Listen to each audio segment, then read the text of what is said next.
वो कहती है कि तुम प्रपोज करते रहो, मैं इनकार करती रहूँगी और इसी तरह उम्र बीत जाने दो।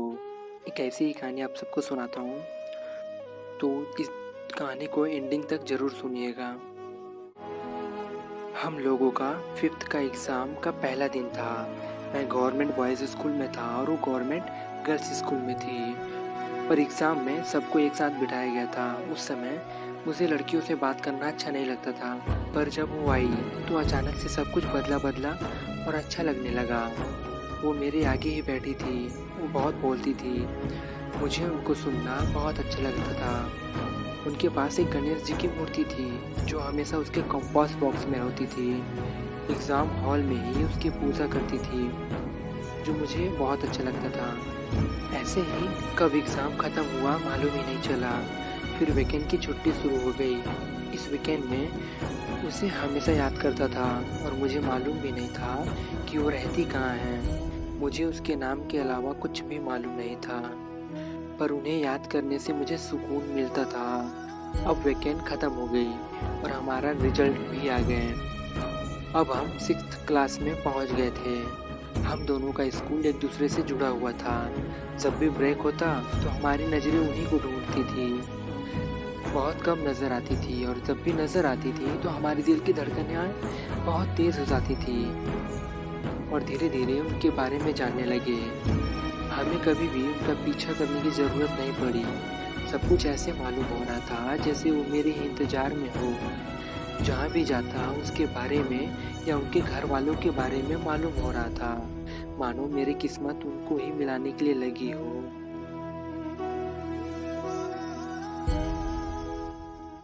वो डॉक्टर बनना चाहती थी और उनको पेंटिंग करना भी बहुत पसंद था और वो बहुत ही अच्छी पेंटिंग बना भी लेती थी। ऐसे ही 3 साल और गुजर गए। अब हम हाई स्कूल में आ गए थे।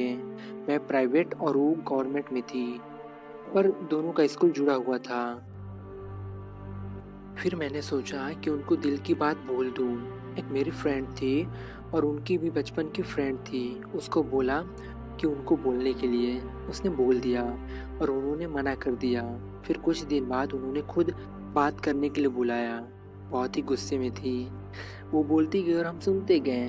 क्या बोलते यार, साला गलती हमारी थी, बस सुनते ही रहे। आखिरी में बोली कि मैं ऐसी लड़की नहीं हूँ, अपने लिए कोई और देख लो। हमने नहीं बोला, हम वहाँ से चले गए।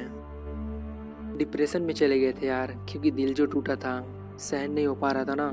इस कारण 10th का रिजल्ट भी खराब हो गया। अब भी उनसे प्यार करते थे पर किसी को जताते नहीं थे। ऐसे ही उनको देखा करते थे। शायद खुदा को गवारा नहीं था ना। गवर्नमेंट स्कूल को कहीं और शिफ्ट कर दिया गया। अब मैं बहुत बेचैन होने लगा। मैंने सोचा कि अब मैं भी गवर्नमेंट स्कूल में पढ़ाई करूँगा। मैंने टीसी भी निकाल लिया और एडमिशन के लिए भी पहुँच गया, पर किसी कारण की वजह से मेरा एडमिशन वहाँ नहीं हो पाया और हम फिर से वहीं आ गए। ऐसे ही 2 साल और गुजरे। 12th का एग्ज़ाम का पहला दिन था। इस बार वो मेरे सामने वाली सीट पर थी, पर वो मुझसे बात नहीं की और मैं भी उनसे बात नहीं किया। पर मुझे अच्छा लग रहा था कि मैं उनको देख रहा हूँ और सोच रहा था कि हमने एक साथ ही 5th से शुरू किया और ख़त्म भी एक साथ कर रहे हैं। ये छोटी-छोटी बात से ही मैं बहुत खुश हो जाता था। इसके बाद उनको एक ही बार देखा था, फिर गाँव में ही कहीं गुम हो गई। मैं क्लिनिक में काम करने लगा। फिर हम जम्मू चले गए काम करने के लिए।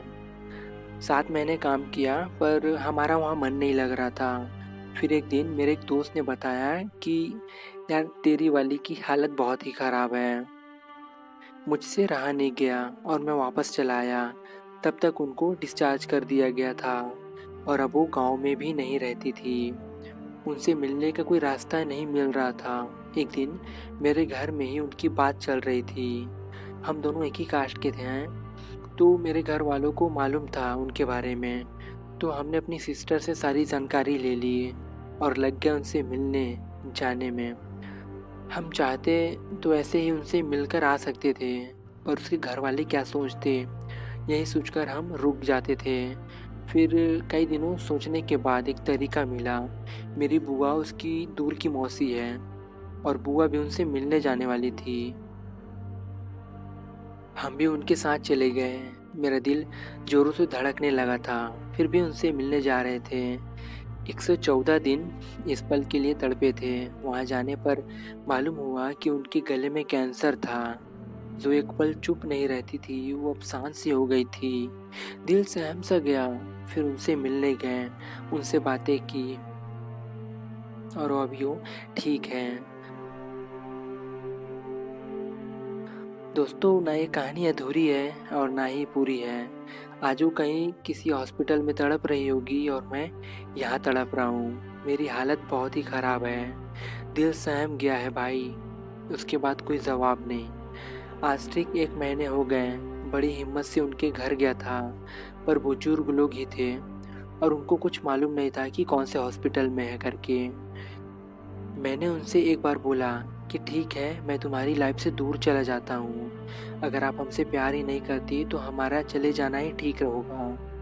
वो मैसेज करके बोली, यही तो हम नहीं चाहते कि आप हमसे दूर हो। मैंने बोला, फिर क्यों आप इनकार करती हो? वो बोली कि मुझे नहीं पता। हम आज भी उस पल का इंतज़ार करते हैं जब वो हमें आई लव यू बोले। खैर दोस्तों, यही थी कहानी।